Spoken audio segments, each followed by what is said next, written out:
Good morning বন্ধুরা। এই লড়াইটা একান্ত নিজের সাথে। কত সুন্দর একটা পরিবেশ দেখো। তখন প্রায় সকালবেলা প্রায় 6:30 বাজে, যখন আমি এক্সারসাইজ করছিলাম। আমাদের ক্লাস শুরু হওয়ার আগে থেকে নিজের জন্য আগে নিজে একটু জয়েন্ট প্যাড কমপ্লিট করে নিচ্ছিলাম। উপরে আকাশটা দেখো, আমাকে দেখার কোনো প্রয়োজন নেই। আকাশটা কত সুন্দর ধাবমান, নিজের প্রবাহ গতিতে কিন্তু চলে যাচ্ছে। এ কিন্তু কখনো কারোর জন্য অপেক্ষা করে না। সেরকম যদি নিজেদেরও নিজেরা মনস্থির করে নিই যে আমরাও পারবো সব প্রতিকূলতাকে কাটিয়ে উঠতে, তখন কিন্তু আমাদেরও লক্ষ্যে আমরা ঠিক পৌঁছাতে পারবো। আকাশের দিকে দেখছিলাম আর বলছিলাম, চলো তুমি তোমার মতো চলো, আমি আমার মতে চলি। যে যা বলুক কানে নেবো না, শুনবো না। নিজের যেটা লক্ষ্য সেটাতে পৌঁছাতেই হবে, আর সেটা ফুলফিল করতেও হবে। এখানে কিন্তু এনজয় করতে করতে ক্লাসের সাথে, কারণ একা কোনো দিন কোনো কিছু পসিবল হয় না।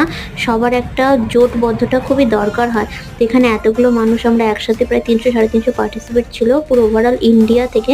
কে কোথা থেকে ম্যাটার করে না, আমরা কিন্তু আনন্দের সাথে নিজের ইচ্ছা শক্তিকে আরও প্রবল করলাম এবং আজকে মর্নিং ওয়াকটা